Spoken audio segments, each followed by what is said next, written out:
Sejam bem-vindos ao nosso Abrolhos Rural, o nosso programa do agronegócio. Eu já vou fazer aquele pedido carinhoso para vocês. Deixe o seu like, ative os sininhos das notificações, se inscreve no nosso canal, que é o mais importante, e compartilhe esse link com muitas pessoas, para que mais pessoas fiquem por dentro do que acontece no universo do agronegócio aqui no extremo sul da Bahia.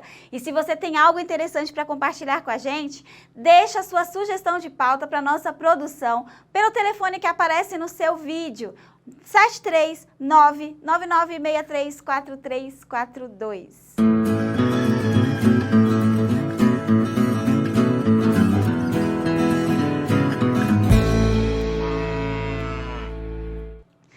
No programa de hoje, 8 de janeiro de 2023, você vai aprender como fazer amarração de carnes para defumados. Você vai entender um pouco da demanda da extensão rural promovida pelo IF Baiano em Teixeira de Freitas. Vai ver ainda como se comporta o ciclo pecuário do quadro Agroanálise, vai acompanhar também a cotação dos principais produtos do agronegócio aqui da região e a agenda de eventos. Não sai daí, o nosso Abrolhos Rural está apenas começando.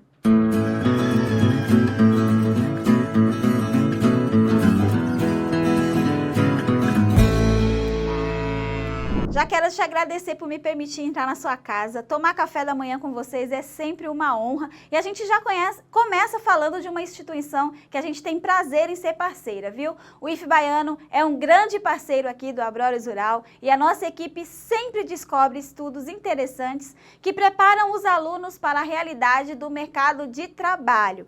Para ter contato com a realidade mais de perto, mesmo antes de se lançarem ao mercado, os alunos do campus aqui de Teixeira de Freitas botam mesmo a mão na massa, viu? A nossa equipe acompanhou aqui uma aula de extensão rural, que se ocupa essencialmente de estudar as condições primárias do solo a ser trabalhado, e a gente vai te mostrar tudinho. Acompanhem com a gente. É isso aí, gente, veja só, mundo rural é isso aí, fazendo sol ou fazendo chuva, o Abrolhos Rural vai onde tudo acontece. E por isso nós estamos aqui hoje no IF Baiano, onde está acontecendo no campus de Teixeira de Freitas uma aula de extensão rural. E para falar um pouco sobre isso, está comigo aqui a professora Ana Rosa, que é doutora em zootecnia e professora dessa aula de extensão rural, né, professora? Fala pra gente o que significa essa extensão rural. Bom dia, Débora. Estamos aqui com os alunos do terceiro agro. Eles estão cursando a disciplina principalmente para aflorar neles a importância da agricultura familiar para a nossa região e para o nosso país, já que a Bahia é o estado que possui maior número de agricultores familiares do nosso país. E o tripé do nosso instituto é ensino, pesquisa e extensão. Então, extensão é a gente sair daqui do campus, dessa nossa realidade que nós temos, para chegar até realmente o nosso público-alvo, que de acordo com o PENATE de 2010 é a agricultura familiar. Então, para a gente atender as demandas locais, principalmente do nosso território de identidade Teixeira de Freitas, o aluno ele precisa conhecer a realidade de cada um, e tudo vem do solo. A nossa água vem do solo, o alimento vem do solo, o animal depende também da qualidade do solo. Então tudo inicia nesse processo a partir da análise do estudo e da correção do solo, não é isso? Então toda ação de extensão ela vem por demanda. Não é uma necessidade que a gente quer ir lá levar um curso específico para uma comunidade. Há muito tempo trabalhamos com difusão, hoje não. A comunidade vem, o produtor vem, a associação, a prefeitura nos procura com uma demanda. Então quem está em casa, que está assistindo o Abrolhos Rural agora e tem uma necessidade, pode sim procurar o IF Baiano. Como é que ele faz? Então a gente tem uma coordenação de extensão, onde recebe essas demandas, a partir daí passa para os professores, os técnicos. Nós sempre estamos ligados com os editais nacionais e também estaduais para a gente atender, né? E buscar também a parte financeira, a parte de como pagar, né? Ter o orçamento real para esse público. Trabalhamos também com a questão de juntada de material para o CAF. Vamos lembrar que a DAP está mudando, não é mais DAP, agora vai ser CAF, Cadastro de Agricultor Familiar. Já temos aluno aí fazendo estágio para saber que os documentos são necessários. Então, o produtor rural principalmente o agricultor familiar, que precisar de um apoio técnico, ele pode procurar as coordenações aqui do IFE Baiano de acordo com a área que ele atua, é isso? Isso. E além das coordenações, nós temos também aqui essa área que tem um coordenador, né? Nós temos um coordenador para a nossa área produtiva, que é Luiz, que é um técnico em agropecuária. E nós temos também outros técnicos aqui que está aberto a toda a comunidade de todo o nosso território. Tendo dúvidas, nós temos até assistência técnica e extensão rural. Então nós temos aqui técnicos e temos professores com o objetivo de realmente fortalecer e buscar tecnologias que sejam socialmente necessárias, que sejam ecologicamente corretas. Isso, e também o mais importante que eu sempre digo para os alunos, qual é o terceiro ponto? Então, socialmente necessária, que seja ambientalmente correta, e o terceiro ponto qual é? E economicamente viável. Não adianta a gente colocar tecnologia que você não vai conseguir pagar. Vocês não estão vendo aí, gente, que daqui a pouco eles vão entrar em cena, tá? Mas os alunos estão aqui, todo mundo dando a resposta, nota 10 para vocês. E é isso, professora, vamos falar um pouquinho. Estou vendo aqui que a senhora já está com os equipamentos. Que equipamentos são esses? Então, Débora, aqui somos equipamentos, estamos aqui já com o saquinho. Estamos com uma demanda interna hoje. Nosso objetivo é produzir ovinocultura de forma sustentável. Estamos com uma área que foi entregue para a gente, uma área bem real aqui em Teixeira, uma área que é área de alagamento, uma área mais cheia de pedras ali para cima. Então, antes da gente começar realmente esse projeto, a gente tem a demanda e vamos ter que fazer a análise do solo. Então essa área aqui, ela reflete muito, com grande fidelidade, o que eles vão enfrentar dos portões do IFE Baiano para fora. A intenção é essa. Então, quando a gente vai para trabalhar realmente com o solo, existem áreas que são planas, a topografia vai interferir, né? A consistência, os perfis de cada um nível desse solo vai interferir e a análise química que é necessária para, a partir daí, a gente fazer realmente um ajuste do projeto. E essa análise química, ela busca que tipo de situação? Então a gente vai analisar os macro e os micronutrientes necessários para a gente repor para essa produção, para o sistema de gramíneas que nós vamos implantar, que será um sistema integrado com gramíneas, com leguminosas e também com composto arbóreo aí. Vamos ver macro e micronutrientes e ainda vamos analisar a matéria orgânica que tem esse solo. Então essa área aqui, ela vai ser uma área multiuso, vamos dizer assim. A intenção é essa, vamos buscar políticas públicas, vamos fazer o projeto, os alunos estão aprendendo a fazer projeto, vão fazer a análise para a gente fazer a correção e ver quais são as espécies vegetais que a gente pode colocar e a partir daí ver bem-estar e produção do animal. Então vamos chamar o pessoal aí para botar a mão na massa, né? Vamos lá, meninos? Podem vir, pessoal. Podem vir para cá, hoje vai todo mundo ficar famoso na TV Abrolhos. Agropecuária presente aqui no nosso campus. Nós temos 3 cursos aqui no sistema integrado e subsequente, que é administração, florestas e agropecuária. E nós tentamos integrar todos esses conhecimentos. E essa área justamente é para isso. Vamos fazer análise econômica com o curso de administração. Eles vão estar implantando aí a área de forrageiras e animal. E o curso de florestas vai vir para a gente colocar esse composto arbóreo aí, que vai ser realmente uma barreira sanitária que vamos colocar a cerca viva e todas as outras tecnologias que a gente pode estar mostrando para vocês no futuro, num dia aqui de campo. Aqui vai ser a unidade demonstrativa para você. Então, esses alunos aqui, eles é uma turma mista? É uma turma de agropecuária. Hoje, agropecuária, terça-feira eu trabalho com florestas, que também vai estar integrando nesse mesmo espaço. Então, bora pessoal, botar a mão na massa, podem vir para cá. O PNATER, que a professora Ana Rosa cita no início da entrevista, é a Política Nacional de Assistência Técnica e Extensão Rural para a Agricultura Familiar e Reforma Agrária, promulgada pela Lei 12.188 de 2010. Mas com a chegada dos alunos, a aula ficou realmente séria. Então, pessoal, podem vir para cá, ficar aqui atrás da gente, vocês que... Então, para a gente fazer a análise do solo, vamos só lembrar o seguinte, que a topografia vai interferir na produtividade, não vai? A topografia, então nós pegamos terrenos planos, terrenos acidentados e terrenos onde vão ter o alagamento. Para fazer a análise de solo, a gente tem que prestar atenção em alguma coisa importante. Nós não podemos colher o solo em dia de chuva. Nós estamos aqui porque hoje é um sábado letivo, a gente não pode alterar o clima. E isso também o produtor vive. Quando ele vai fazer o planejamento das ações dele no campo, muitas vezes os intempéries, né, as mudanças climáticas também vão interferir. Então nós não podemos fazer análise de solo também próximo a áreas alagadas, muito menos próximo às cercas, porque vai estar interferindo. Se você fez uma adubação também, não podemos pegar daquela área onde tenha formigueiro, que vamos estar já interferindo. Então, primeiro vocês fazem uma análise, vamos dizer assim, superficial, né? A olho nu você chega no terreno, já observou o que seriam os obstáculos para o início daquele estudo, daquela análise, é isso? Isso, aí a gente vê os pontos. Vamos andando em zigue-zague, como a gente quer realmente demonstrar a realidade de uma área em torno de até 10 hectares, alguns trabalham 20 hectares, pega apenas uma amostra. Mas essa amostra vem de outras subcoletas, né? Então, numa área desse tamanho que nós temos aqui, nós faremos 20 coletas em toda a área, em zigue-zague. E por que não faz em linha reta, professora? Porque aí eu vou estar, né, vou estar deixando de ver realmente essa diversidade no solo. Não vou estar pegando realmente cada um daquelas amostras ali. Então, o fato de ir de um ponto a outro permite que vocês peguem amostras diferentes, vamos dizer assim, de um mesmo terreno, é isso? Exato. A gente tem uma área aqui, por exemplo, que tem baixa taxa fotossintética.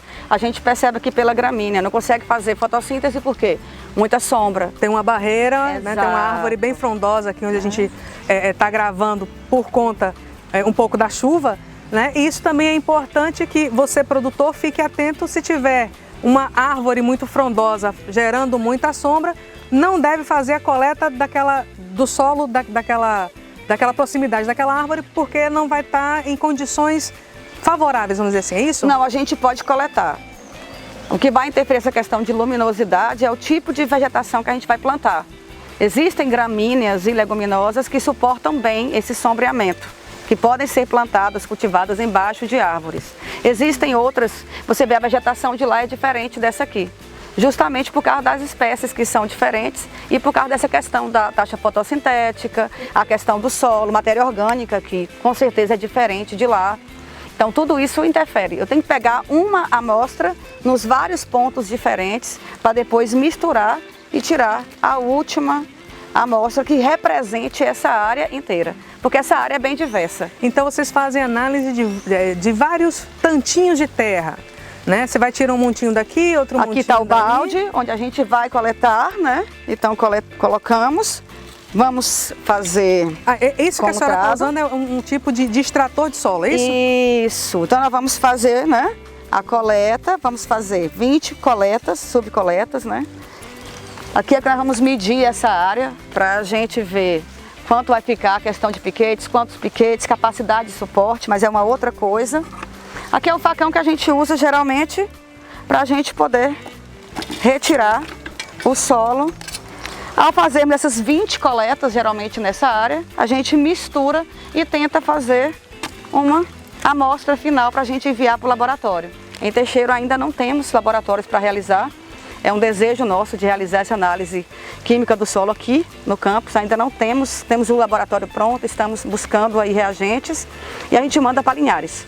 Quanto tempo para ter o retorno dessa análise? 8 a 10 dias. Então hoje nós não poderemos fazer, né? O tempo hoje realmente não está nos ajudando. Vamos apenas estar permitindo que os alunos experienciem como é fazer a retirada do solo, mas esse material não vai servir para análise. Porque esses nossos alunos, a extensão rural é isso. A gente trabalha em rede, trabalha em agroecologia. Somos nós aqui trabalhando com eles, eles vão vivenciar isso e colocar em prática no futuro, nos lugares onde eles forem trabalhar. Cada um aqui vem de uma realidade diferente, de cidades vizinhas. A intenção é que eles expandam esse conhecimento. Em quê? Em rede.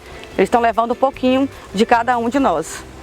Ok, então a gente vai partir, pessoal, acompanhar aí os alunos, como eu falei há pouco, colocando literalmente a mão na massa para ver como é que faz, como é que é feita sentir como é realmente fazer a extração do solo, mas infelizmente nesse período a análise não vai ser feita agora. Professora, muito obrigada, pela sua participação com a gente. Fica a dica para você que está em casa, que precisa, né, de um apoio técnico para melhorar a sua propriedade, para melhorar o seu solo, que é, como a professora falou no começo, onde tudo vem a partir do solo, procurar o IFE Baiano no campus aqui de Teixeira de Freitas.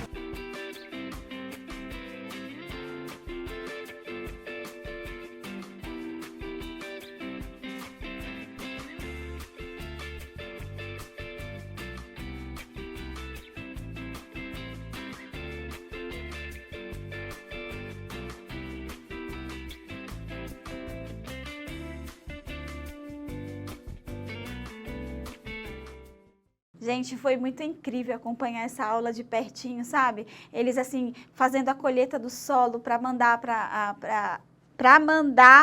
para os laboratórios aqui para fazerem as análises, os alunos todos muito empolgados. Nesse dia estava uma chuvinha gostosa, então assim, só agradecer a professora Ana Rosa por receber a nossa equipe, nos receber e nos dar a oportunidade em aprender também. Eu sei que essa parceria em 2023 vai continuar e vocês vão ver muita coisa bacana rolando por aqui, viu?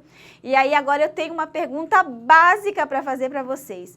Você já parou para pensar em como se dá o ciclo pecuário? Quem vai trazer esse panorama é a CEO da Agrifato Consultoria, Lígia Pimentel. Chegou a hora do Agroanálise.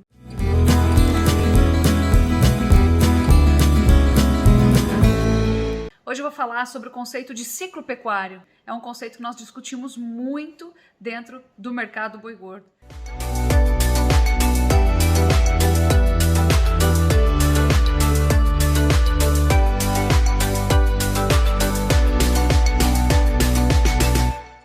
Ciclo pecuário nada mais é do que um ciclo de preços que sobem ou caem considerando a inflação, ou melhor ainda, os custos de produção. E como acontece esse ciclo pecuário, como ele se desenvolve? Então, ele representa, como falei, a oscilação de preços reais do valor da arroba do boi gordo. E ele oscila em torno do equilíbrio entre oferta e demanda. Uma demanda que normalmente é um pouquinho mais estagnada, como um grande transatlântico navegando no oceano e que para mudar de direção tem que trilhar em um certo espaço e perder um certo tempo. Mas quando a gente fala de oferta, é um pouquinho mais dinâmico, a gente consegue projetar de uma maneira um pouco mais clara e não costuma falhar. Então, o ciclo pecuário nada mais é do que anos de alta, né? Anos em que a arroba ela varia, ela se comporta aí variando positivamente acima da inflação ou principalmente acima dos custos de produção. Então o boi sobe e normalmente a gente recebe notícias na mídia reclamando aí, destacando também sobre como a carne ao consumidor está cara e subiu de preço. Nesses anos, normalmente, como o boi sobe acima da inflação, a atividade pecuária está interessante e isso aumenta o interesse do pecuarista em segurar fêmeas no rebanho destinadas à reprodução, ou seja, como o preço do boi gordo está alto, né, está subindo, está em ascensão, eu quero manter as fêmeas para produzir daqui a pouco mais bois gordos, ou em um primeiro momento aumentar a produção de bezerros. Então com isso eu retenho fêmeas dentro da minha produção e isso é um movimento generalizado, afinal de contas o preço do boi gordo está subindo para todo mundo. Depois de alguns anos retendo fêmeas na minha produção, metade da produção dessas fêmeas de bezerros será de fêmeas também. E no segundo momento, depois de 2 anos mais ou menos, essas bezerras vão virar novilhas e vão começar a reproduzir também outras fêmeas. Então a gente tem um efeito aí de crescimento em escala geométrica desse rebanho. Isso significa que no segundo momento a gente aumenta a produção de animais. Esse start, né, o início desse movimento começa pelo bezerro, então eu aumento a capacidade produtiva, o mercado num primeiro momento estagna, fica estagnado, e num segundo momento ele começa a variar abaixo da inflação ou abaixo dos custos de produção, não mais remunerando o produtor, fazendo com que ele perca valor real de sua produção. Por quê? Porque eu aumentei a capacidade produtiva, acabei saturando o mercado consumidor. E aí, como o preço começa a variar abaixo da inflação e não mais cobrir os custos de produção, o produtor desanima, abate seus machos, não investe mais na fazenda, investe um pouco menos, né? Diminui, tira o pé do acelerador do investimento e no segundo momento ele começa até mesmo a abater as fêmeas, ele não tem mais interesse em aumentar sua produção, em produzir mais bezerros para que se tornem bois gordos consequentemente, tá? O que acontece é que quando ele faz isso, ele começa a abater as fêmeas, ele diminui a capacidade produtiva do rebanho, também em escala geométrica, e num outro momento a gente sente falta desses animais. Nós diminuímos a capacidade produtiva e tem menos animais disponíveis para se transformar em carne aí no mercado. Diminuindo a oferta, a gente aumenta, consequentemente, os preços, que voltam a variar acima da inflação, dando início novamente a mais um ciclo. Então essa é a nossa explicação, aí, o nosso conceito de ciclo pecuário. Tem algumas teses que dizem que ele deixa de existir, ou quando a gente tem uma oferta maior do que o normal de crédito, ou então quando a gente abate muitas novilhas. Muitas vezes as pessoas atribuem a redução da área de pastagens brasileira que vem acontecendo nos últimos anos a uma possível limitação ou uma possível extinção do ciclo pecuário, mas nenhuma dessas teorias se fez valer. Tem ciclo pecuário nos grandes países produtores e ao redor do mundo todo. Estados Unidos tem ciclo pecuário, Austrália, Índia. Então o ciclo pecuário nunca deixou de existir, nem de influenciar os preços com a sua força.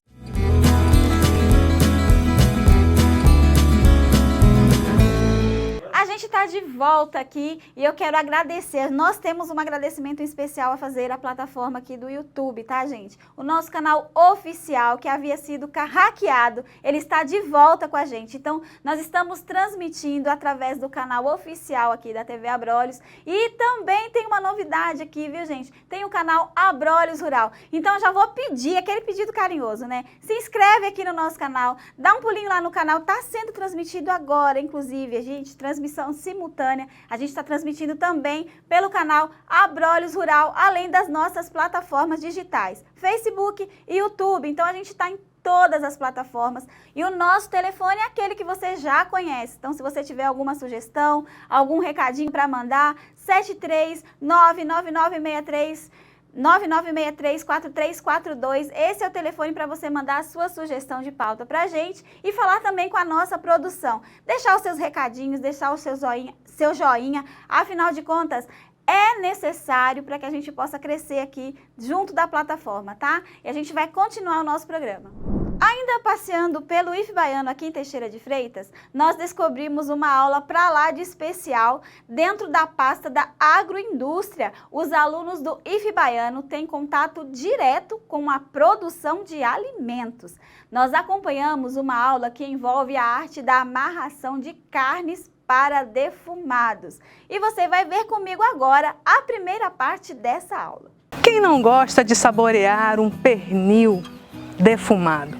Nós viemos até o IF Baiano ensinar a você como preparar essa carne tão gostosa e que cai muito bem em qualquer época do ano. Vem comigo que a gente vai lá para a cozinha industrial aqui do campus de Teixeira de Freitas para você saber em detalhes como é que se faz essa maravilha. Vamos embora!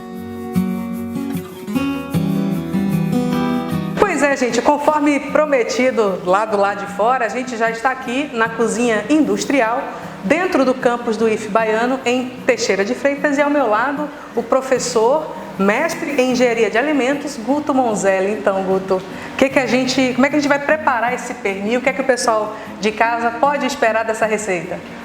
Vamos lá. Agora a gente vai pegar todas as peças de carne que nós temos, elas já estão temperadas, prontas para poder ser levadas ao defumador. E nós vamos fazer agora o momento de preparação das peças, onde a gente vai preparar elas para serem penduradas no defumador, e nós vamos fazer o primeiro processo, que é de cobrir as peças para que ela, quando for ao defumador, ela não receba diretamente agora no início toda a fumaça. O início que a gente quer é que ela passe por um processo de cocção, é um tipo de processo similar, né, ao que a gente faz no forno, que é um processo de assar.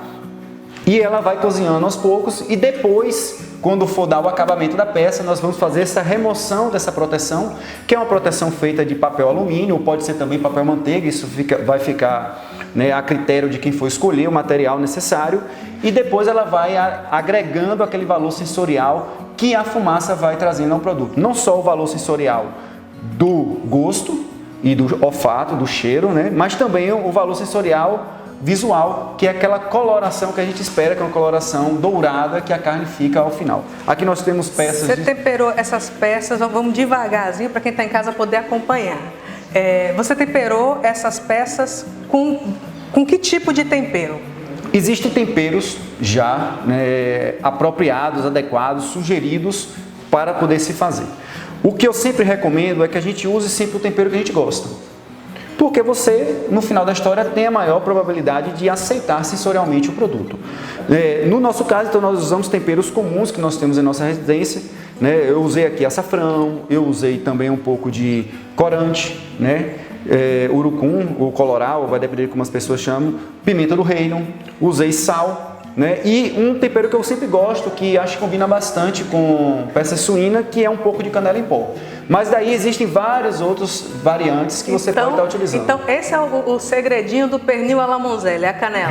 Eu gosto muito de canela, eu acho que dá um valor sensorial muito diferente, né, no pernil, na carne suína, quando a gente vai estar cozinhando. Então todas essas peças aqui que a gente vai trabalhar hoje são todas peças suínas? Todas as peças são suínas. Nós temos o pernil, nós temos um pernil dianteiro, um pernil, né, e aí uma parte, né, que a gente chama de pernil, né, quando o suíno ele tem um bom desenvolvimento de carcaça, acaba chamando o 4 pernis. Então pernil dianteiro, mas na verdade é a parte da paleta, né, inteira a perna e a parte traseira, que é o verdadeiro pernil. Nós temos um pedaço da costela e bacon também, que nós vamos estar defumando hoje. E fala pra gente então qual é o conceito de defumar. A defumação é um método de conservação de alimentos. Ele é considerado um dos métodos mais antigos que nós temos na produção de alimentos. E o objetivo dele é agregar várias coisas diferentes. Primeiro, cozinhar o produto. E a gente sabe que cozinhando a gente consegue conservar esse produto mais tempo. Depois disso, nós também vamos agregar a fumaça. Quando a gente coloca na fumaça, além do sabor que o produto traz, a gente precisa lembrar também que os componentes da fumaça são essenciais para conservar o alimento. Então o alimento ele fica mais seco, ele fica mais desidratado, principalmente na superfície dele. A gente observa que a carne, quando ela é defumada, ela tem a superfície um pouco mais endurecida. Isso é normal, isso é desejado, porque isso dificulta o crescimento de micro-organismos, né? E também o valor sensorial que aquela fumaça traz. Então esse é o objetivo, é um método de conservação que, além de agregar sabor, ajuda a conservar as peças por mais tempo. Antigamente era basicamente o que a gente via em fazendas, né, na zona rural, muito comum as pessoas pegarem as suas peças de carne e dependurar sobre o forno ou sobre o fogão a lenha. Ela vai recebendo ali aquele calor, vai também recebendo a fumaça e ela se conserva por um longo período, já que é um método de conservação. Então fala pra gente um pouquinho, esse processo de defumação, eu posso usar qualquer tipo de madeira ou tem um tipo específico pra gente colocar no defumador? Existe sim o tipo adequado de madeira, e o tipo adequado de madeira ele baseia-se em uma seguinte premissa: a madeira ela precisa estar seca, né, completamente desidratada. Ela não pode ser uma madeira que originalmente produza bastante resina e também não pode ter passado por nenhum tratamento químico. Então a gente pode encontrar madeiras com muita facilidade. Na nossa região temos o eucalipto, que é bastante plantado, lembrando que não pode ser eucalipto tratado, né? Nós temos também laranjeira, goiabeira, frutíferas são bastante utilizadas para poder fazer a defumação, lembrando que ela só não pode ter passado por nenhum tratamento químico, verniz ou um outro tipo de tratamento, cola, né, e mais. Porque para além da madeira, você também pode usar a maravalha. É muito comum se usar o pó de serra. A questão do pó de serra é que ele acaba mais rápido, então você tem que fazer sempre a reposição durante o processo de defumação. Como a defumação é um processo demorado, né, a gente acaba escolhendo madeira porque é mais fácil controlar o fogo durante o período de defumação. E dá para fazer essa defumação, por exemplo, quem mora num apartamento, quem mora na zona urbana, pode ter um defumador em casa? Para uso doméstico, talvez o apartamento não seja adequado, porque produz bastante fumaça. É diferente, talvez, do que a gente vê no churrasco. A não ser que você tenha dentro do seu apartamento um espaço adequado para poder colocar essa fumaça em uma área que não atrapalhe os moradores. Dentro de sua casa, você pode tranquilamente fazer, basta você ter um defumador. Não é um equipamento grande, você para pequeno porte é um equipamento pequeno e você pode tranquilamente fazer, desde que você tenha vontade de temperar sua carne e colocar para defumar e bastante paciência. O processo de defumação é um processo lento, ele é um processo que demora aí em torno de 4 horas, 6 horas ou até 24 horas, dependendo do tamanho da peça que nós temos para defumar. Uma peça dessa que você que a gente vai trabalhar aqui e ensinar o pessoal de casa, quanto tempo mais ou menos para encerrar, para dizer assim, tá pronto, a gente pode servir? Essa peça aqui geralmente gasta em torno de 18 horas a 20 horas. Então a gente geralmente inicia no dia, né, bem cedo, para poder tentar aproveitar ao máximo o dia, para poder ela chegar ao final do dia e estar pronta e defumada. Ok, então vamos, né, dar início aí ao processo de amarração dessas peças, né, para a gente ver como é que ela vai proceder, e quem está em casa presta atenção nos detalhes que você também pode fazer. Um ponto importante apontado pelo professor Guto Monzelli é quanto à higienização do ambiente onde se vai preparar os alimentos.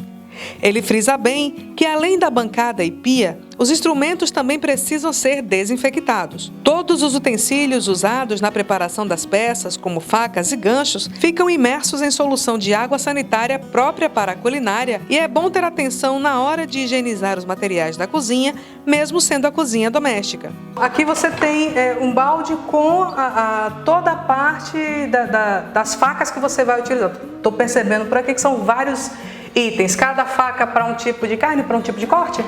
As facas elas têm um tipo de fio, né, adequado para o corte. Essa aqui é mais para um corte inteiro. Nós temos a faca de desossa, né, então ela vai facilitar. No caso nosso, como as carnes já estão cortadas, a gente não precisa ficar muito detalhado, é uma carne só para poder ajudar a colocar. Eu coloco ela nessa solução de cloro, elas são lavadas com água e sabão, normalmente, e eu coloco na solução de cloro, porque garante que haja uma sanitização, né? O processo de sanitização ele precisa vir de limpeza e depois a desinfecção. E o cloro ele vem justamente para fazer a desinfecção. Qual é o que eu recomendo? 1 litro de água, para cada litro de água você usar 1 colher de sopa de água sanitária, essa água sanitária comum que nós temos em nossas casas. Eu só peço para chamar a atenção porque existem várias marcas no mercado e existem águas sanitárias que podem ser usadas para uso geral, para limpezas de ambientes, e existem aquelas que são específicas para uso de alimentos. E aquela que pode ser usada para alimento também você pode usar para ambiente. A bancada ela foi lavada e higienizada com esse sanitizante, tudo aqui ele foi lavado com esse sanitizante. Mas lembrando que a água sanitária, existem também outros produtos prontos, que é o hipoclorito de sódio, que também tem muitos produtos comerciais que tem aí. Só peço para chamar a atenção para a recomendação do fabricante. No caso da água sanitária, falo porque é por lei, toda a água sanitária tem a mesma composição, independente do fabricante. Ela só vai ser permitida ou não usar para alimentos. Mas e isso vem especificado no rótulo? Vem especificado no rótulo, basta qualquer um pegar e fazer a leitura no rótulo que vai ver que tem especificação. Já fica aí uma dica do professor Guto, né, para você que está em casa, na hora de fazer a compra dos seus produtos de higiene para a sua cozinha, principalmente, ficar atento se você pode ou não utilizar aquela água sanitária que você usa na cozinha, no banheiro de uma forma geral, para também fazer a higienização de alimentos. Essa recomendação, essa atenção, Guto, ela se deve porque a ingestão de algum resíduo dessa água sanitária pode trazer problemas para a saúde? Sim, pode ser que na produção, né, tenha algum outro resíduo industrial de algum outro componente, e isso pode trazer, né, um problema para o ser humano no consumo. E essa água ela é garantida, né, pelo fabricante. Existe uma fiscalização que o órgão responsável por isso é a Agência de Vigilância Sanitária. Ela vai fiscalizar para saber se a água sanitária está sendo produzida adequadamente para consumo humano, neste caso para higienização e sanitização de alimentos. Então, no caso, a água sanitária voltada para alimentos pode ser utilizada sem problemas na limpeza doméstica, porém o contrário, não a gente pode, tem que ter atenção. Não recomenda, exatamente, não é recomendado. Então tá bom, então vamos lá, vamos pegar as facas aí e fazer Então esses aqui são os utensílios, esse aqui é um gancho que nós vamos estar utilizando, vou deixar para as peças mais pesadas. Então cada gancho também tem a sua utilidade, não dá para misturar? Não tem problema, eu falo porque essa peça aqui ela é suportada por esse gancho, né? Nós vamos ter o pernil, que é mais pesado, uma carne mais pesada, e certamente essa aqui não vai suportar, ele realmente abre e a gente perde a peça. O gancho. Então a gente vai colocar aqui, fazer o furo e vai colocar. Existe alguma forma, algum ponto específico para fazer o furo ou basta encontrar o meio entre as costelas para poder fazer a introdução? Não existe ponto. Eu só recomendo ver qual é a parte mais forte. Ela vai ficar dependurada por um longo período, então ela pode sim ceder e perder a carne. E aí nesse caso eu encontrei um espaço aqui não muito próximo da ponta. Então eu tenho uma resistência suficiente para poder pendurar essa carne por mais tempo. Eu fiz um furo e aqui, nessa peça de carne, eu não gosto, como o nosso gancho é pequeno, eu não vou usar o gancho direto. Eu sempre uso um barbante, neste caso ele é um barbante de algodão, né? Tem vários tamanhos, várias dimensões aí e quantidade de fios de algodão. Esse é o que eu uso, ele dá para usar tranquilamente. Barbante comum? Um barbante comum. Você encontra em papelaria, encontra em armarinho, sem problema nenhum. E aqui eu só vou fazer um suporte para poder colocar o gancho nesse suporte. Ele me ajuda, inclusive, a manusear a carne durante o processo de cocção. Então, o suficiente aqui, não é uma carne muito pesada. Então aí você passa primeiro o barbante pelo furo que você fez entre os ossos, né? Exatamente. Depois que eu faço a colocação, eu só faço um ganchinho aqui e minha carne ela já pode ser dependurada. Então, no caso, para essa peça de costela, você vai usar 1 ou 2 ganchos para pendurar? Um gancho apenas. Um gancho já suporta. Sem problema nenhum. Então aqui está colocado, eu sempre faço um teste para saber se está bem seguro. Então, aqui ela vai ser dependurada lá no meu defumador. Agora, antes da gente colocar, a gente vai fazer a colocação da proteção que eu falei a vocês, que é a proteção de alumínio. Certo. Tá bom? O papel alumínio é essencial nesse processo, pois garante uma distribuição de calor mais homogênea em toda a peça, além de servir de proteção contra eventuais partículas sólidas que venham a subir junto com a fumaça dentro do defumador. Então aqui, ó, a gente não se preocupa com muito detalhe em relação à peça estar 100% enrolada, porque a intenção não é abafar mesmo, é deixar a peça pronta. Então a peça está enrolada, ela está pronta para ir para o defumador. Daqui a gente vai colocar o gancho e colocar no defumador. A gente viu a parte dessa aula, eu já estou aqui com água na boca para ver como é que vai ser o final, né, de tudo isso aí que está acontecendo lá. E eu vou para um rápido intervalo, não sai daí, é bem rapidinho.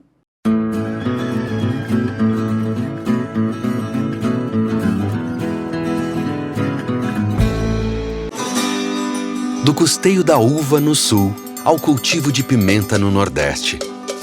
Do financiamento do café no sudeste, do manejo do gado verde no norte, às colheitadeiras do milho no centro-oeste.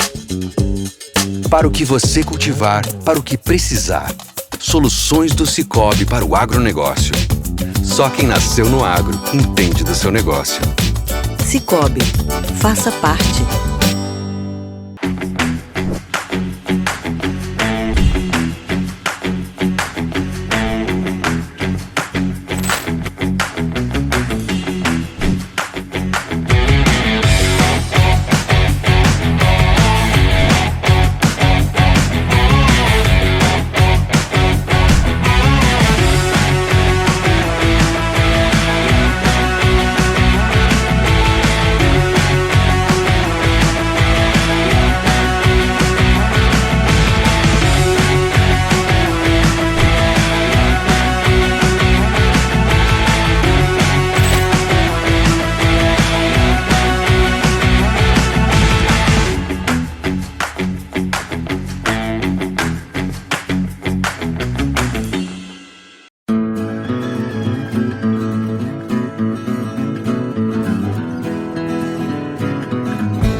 Volta e eu já tô doida para saber como é que terminou essa aula do Defumados no IF Baiano.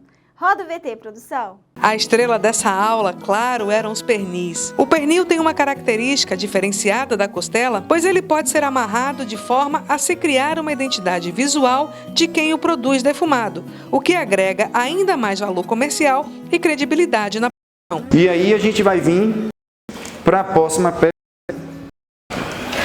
que é o pernil. Esse aqui é uma parte dianteira, tá? E a gente vai colocar no pernil.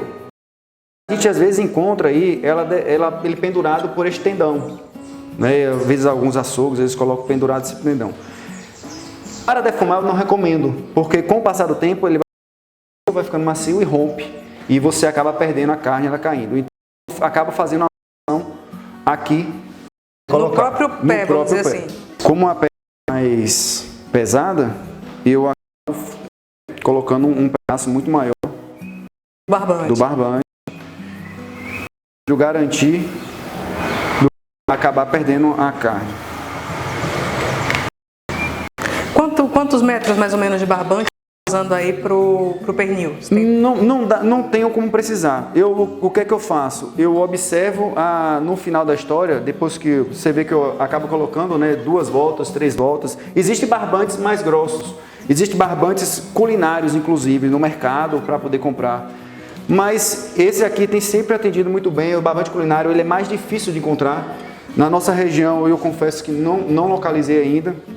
Então, como este aqui ele é exclusivamente feito de algodão, então ele é um produto que pode ser utilizado. Você também pode pensar em utilizar um barbante feito de sisal, também é um produto natural, então não teria nenhum problema para entrar em contato com o alimento. Não recomendo e não devemos usar nenhum tipo de corda que fosse à base de nylon ou de um outro material plástico, já que esse material plástico ele acaba derretendo com o calor e acaba transferindo componentes químicos para o nosso alimento, né?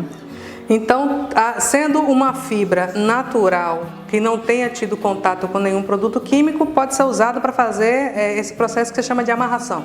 Exatamente. Meninos, então o algodão e o sisal, eles também não interferem no sabor da carne na hora da defumação, né? Eu sempre lembro que ao você fazer a amarração da carne, ela acaba pegando a parte onde o sisal ou o barbante ele acaba pegando a carne, não leva fumaça e dá aquela característica de produto defumado, né? Eu acho bem interessante, então eu sempre recomendo que se você for fazer para ficar bem apresentável o produto, que você faça uma amarração bonita, porque isso vai fazer diferença quando o produto estiver defumado ao final. E tudo dentro da segurança alimentar, né, professor? Sim, a gente não pode esquecer que a gente está produzindo alimentos para o ser humano, né? Então existem condições mínimas necessárias para produzir um alimento com segurança para que o ser humano consuma e não adquira nenhuma doença. Esse produto, aqui a gente está numa escola, mas esse processo ele pode ser feito também para quem pretende comercializar? Sim, com certeza. É importante só a gente verificar que a compra e aquisição das carnes, elas precisam ser, de você ter a garantia que ela foi certificada e ela foi, na verdade, né, inspecionada por um sistema de inspeção municipal, estadual ou federal. Então, no seu fornecedor, você tem que exigir a garantia de que essa carne ela foi fiscalizada, porque há um profissional, que é o médico veterinário, que é responsável para averiguar e dizer se esta carcaça pode ser utilizada ou não para consumo humano. Ok. Então aqui ó, já está dependurado, então ele está pronto para poder a gente estar colocando ele para poder fazer a defumação. E aí essa peça também você vai envolver no papel alumínio? Só que há um grande diferencial nessa peça aqui em relação à carne. A outra nós temos uma carne que está completamente exposta. Então a desidratação ela é muito mais intensa. Essa aqui nós temos o couro do próprio animal. Vocês observam que ele não foi removido. Então esse couro ele auxilia na retenção de líquidos para deixar a carne mais suculenta. Então a gente vai envolver a peça basicamente aqui nessa região onde a carne está exposta. Metade do pernil que você vai envolver, a outra metade o próprio couro do animal já se encarrega de fazer essa função do papel alumínio. Exatamente. Por eventualidade, se você quiser fazer um reforço, às vezes eu faço para poder garantir, né, que a carne não caia, porque pode ser que isso aqui, ó, com o tempo acabe cedendo. Isso é muito comum acontecer. Eu gosto de fazer uma amarração mais completa na carne. Aqui é o suficiente, mas você pode fazer uma mais completa. Como um verdadeiro artesão, o professor Guto Monzelli faz a medição do barbante para criar uma espécie de cesta que é feita ao redor de toda a peça. De acordo com ele, cada produtor pode fazer seu próprio desenho. E isso é o que vai determinar a identidade do produto ao final do processo. Quer dizer, com um bom pedaço de barbante, a gente consegue fazer uma amarração segura para que a carne, já que leva um tempo de cozimento muito grande, muito extenso, ela não venha a cair e acabar perdendo uma peça inteira dessa. Exatamente. Mas existe no mercado esse tipo de rede já, digamos assim, já adequada para poder fazer a defumação. Ou pelo menos pronto para fazer a defumação. Mas é muito difícil de achar, principalmente na nossa região, porque a nossa região ela não é uma região que tenha o costume, né, de produzir defumados. Então a gente tem essa dificuldade.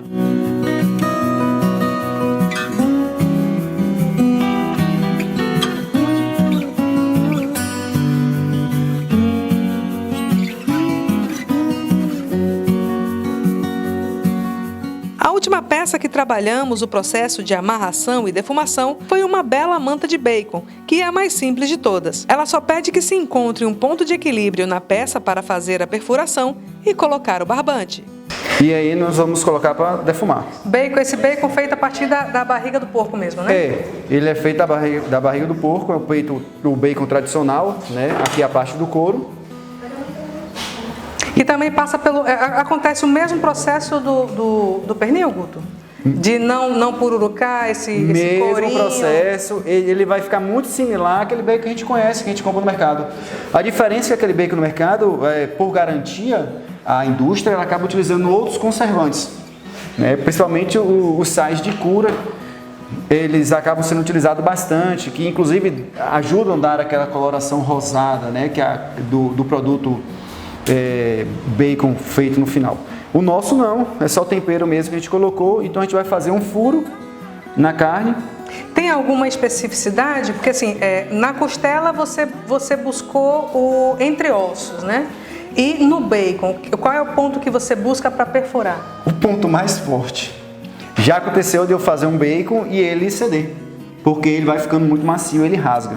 Então aqui, ó, tem essa parte que é a parte mais grossa que eu tô vendo aqui, então vou tentar fazer um furo aqui. Na palpação você vai buscando esse ponto. Exatamente. Lembrando que o ideal é que a gente use uma faca bem fina, se você puder usar o menos possível a faca é melhor, porque a faca ela tende a fazer um corte na peça. E esse corte, ele já dá direcionamento que essa peça pode acontecer no futuro. Então é muito bom ter cuidado com isso. No caso aqui, como eu vou fazer um corte, eu vou pendurar a carne nesse sentido, então eu vou tentar fazer um corte pelo menos horizontal, para tentar evitar que o vertical ele acabe seguindo, né? Então fazer o menor possível esse corte. Então aí você já busca um ponto mais grosso dessa manta, né? Para poder buscar a parte mais enrijecida, que seria o que daria mais sustentabilidade na hora do processo de cozimento. Sim, aí eu já identifiquei esse ponto aqui. Você vê que o couro ele é bastante resistente, né? Quando ele tá cru, mas depois do cozido ele começa a ficar bem mais macio. E aí basta buscar fazer um furinho, não fazer um corte reto, não é isso? Exatamente. Mesmo assim ainda acabou cortando e ainda cortou na vertical que eu não queria. Mas aqui eu vou tentar ao máximo fazer com que esse rasgo se torne um furo, não se torne mais ainda um rasgo. Então aqui eu vou colocar a mesma coisa, eu vou fazer a preparação com o barbante, até porque durante o processo que você usa o gancho, ele vai ficar parecido com o espeto do churrasco, ele vai deixar a carne escurecida naquele local. Mas isso não é problemático? Não é um problema, é só uma característica. Neste caso eu não quero transferir essa característica para o meu defumado, eu quero valorizar outra coisa nele. A coloração dele, mas eu não quero valorizar o queimado que fica, né? Então, se ficar mais escuro aqui ao redor do buraco, não precisa cortar e lançar fora não, né? Não precisa não. Só foi uma característica do processo de cocção. Mas não é algo que vai inviabilizar o consumo da carne de forma alguma.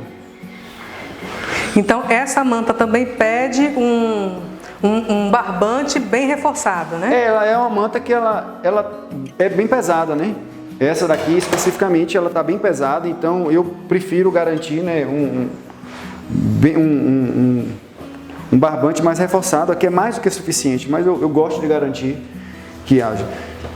Até porque, como você bem frisou aí, sendo uma carne suína crua, ela é mais enrijecida, mas quando ela vai para o cozimento, a tendência é que ela vá ficando mais macia, né? Exatamente, ela vai ficando mais tenra e esse processo, né, vai dificultar o processo de sustentação da carne durante o processo de cocção. E me fala uma coisa, Guto, você no pernil você fez a rede, né? Que a gente até brincou do modelo à la Monzelli. O modelo à la Monzelli também funciona para a manta do bacon? Ou pode ser utilizada.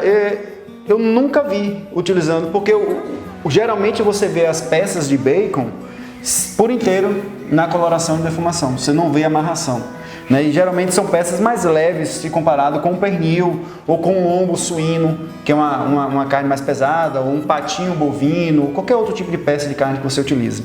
Então, geralmente a gente não faz esse tipo de amarração daquela forma. A gente faz essa amarração mais simples, porque a gente acaba, né, desejando outras coisas, né, na carne, que é justamente esse aspecto de ver a carne, né, A peça inteira sem essa marcação. Porque o que eu bato na tecla é que a marcação desse barbante ele fica, né? Então não é algo que a gente costuma ver. Mas quem quiser aderir a deixar sua marca registrada, pode fazer também.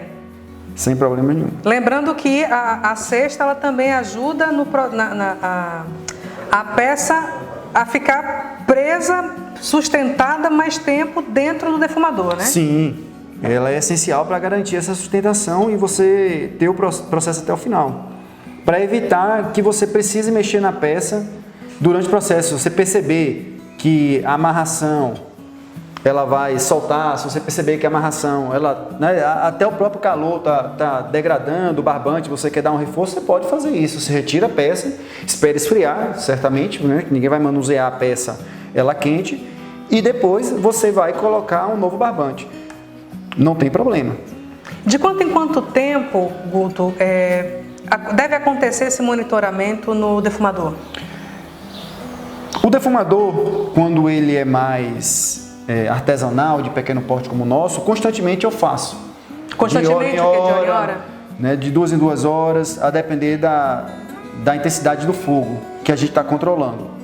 Quando é um mais industrial, geralmente, industrialmente falando, a gente não tem um defumador de pequeno porte como o nosso. A gente tem um cômodo, é como se fosse uma sala, essa cozinha inteira em um processo de defumação. Então, é muito inviável uma pessoa, um ser humano entrar, porque a temperatura é alta. Então, a gente pode ter uma escotilha, um ósculo, que facilita a visualização do produto lá dentro. Que seria que, como a gente está vendo, vamos simular que essa cozinha que fosse um grande defumador, essas janelas seriam para o pessoal monitorar e ver o que é que está acontecendo, se tem alguma corda, algum gancho que está fora do lugar, alguma carne que está cedendo, e aí eles poderem providenciar os ajustes. Exatamente.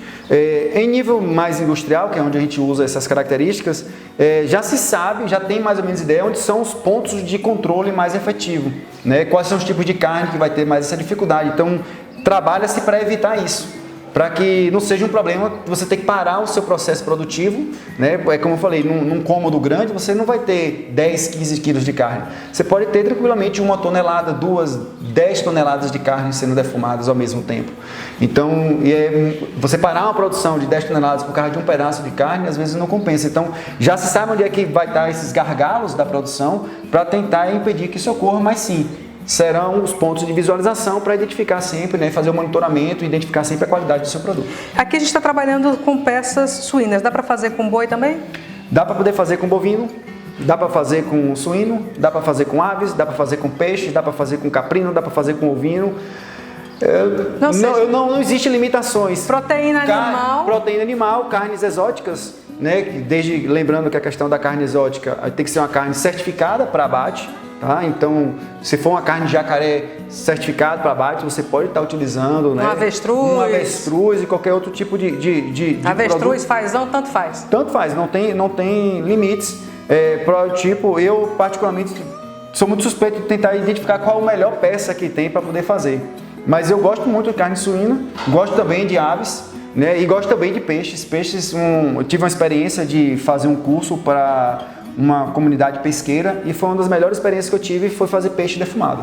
Então pronto, então agora o próximo passo, daí também vai passar pelo alumínio? Nós vamos colocar no defumador. Não. O bacon ele não precisa, porque ele tem uma camada de gordura que acaba protegendo ele durante o processo de defumação. Então a gente não faz a colocação de papel alumínio ou de papel manteiga. Tá? Então a carne já está pronta, a gente só vai colocar no defumador e curtir o defumado depois de pronto.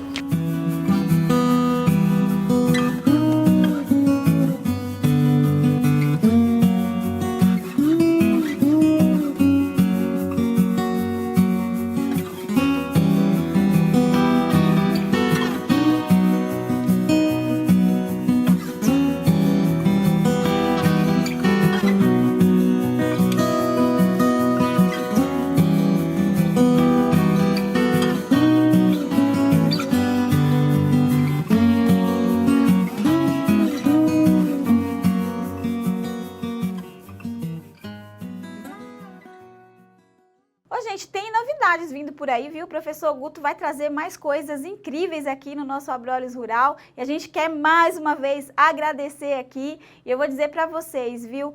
É uma honra fazer parte aí dessa história do IFE Baiano que está sendo muito bem contada. A gente agora vai acompanhar os produtos, né? A cotação dos principais produtos agrícolas aqui da nossa região. A arroba do boi gordo está sendo vendida a R$ 293,45 de acordo com a CPEA Exalc. A saca de 60 quilos do café robusta está sendo cotada a R$ 690,46, também de acordo com a CPEA Exalc. A saca do cacau está sendo cotada no Espírito Santo a R$ 820, de acordo com o mercado do cacau. Você agora vai ficar por dentro quais são os principais eventos, a agenda de eventos que vocês vão ficar por dentro agora de todo o nosso Brasil. O Senar está com mais de 30 opções de cursos com matrículas abertas. Todas as formações são no formato Educação à Distância. Matrículas e informações pelo www.ead.senar.org.br/matrículas-abertas. Para quem quer se especializar ainda mais nesse mercado do agro, o portal eCampo da Embrapa também oferece excelentes opções de cursos. As opções estão exibidas no portal www.embrapa.br/ecampo. De 6 a 10 de fevereiro de 2023, acontece a Show Rural Coopavel, na cidade de Cascavel, no Paraná. Mais informações pelo site showrural.com.br. Agora que a gente ficou por dentro, né, da cotação, da agenda de eventos, a gente vai ficar sabendo também segunda semana de janeiro de 2023. Como é que vai ficar o tempo aqui na nossa região? Fala pra gente. E vamos à previsão do tempo para esta semana, de 9 a 15 de janeiro. Em Medeiros Neto, vamos ter uma semana de sol entre muitas nuvens, períodos de nublado e pancadas de chuva previstas para as tardes e noites. Vale lembrar que o Instituto Nacional de Meteorologia, o INMET, continua com alerta laranja para deslizamento de terras e inundações ainda ativo para a região. As temperaturas variam entre 20 e 30 graus. A umidade relativa do ar fica entre 54% e 100%. Em Eunápolis, vamos ter uma semana de sol,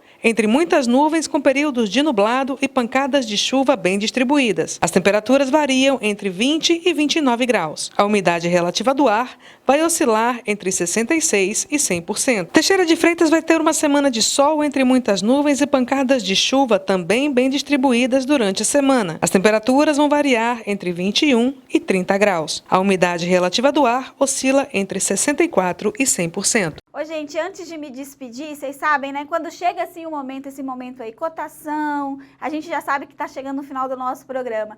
E aí, antes de eu me despedir de vocês, eu venho de novo com aquele recadinho carinhoso. Se inscreve aqui no nosso canal, a gente já falou aí pra vocês que a gente tá com novidade. Simultaneamente, a gente tá transmitindo aqui pelo canal da TV Abrolhos e também pelo canal do Abrolhos Rural, que eu quero pedir a você para se inscrever no nosso canal, ativar o sininho das notificações, deixar aqui as suas considerações, porque é importante para nós e para a plataforma também, e marcar com você um próximo encontro no próximo domingo às 8 da manhã. Deus acompanhe vocês durante essa semana e a gente se vê às 8 da manhã do próximo domingo. Obrigada pela sua companhia, fiquem com Deus.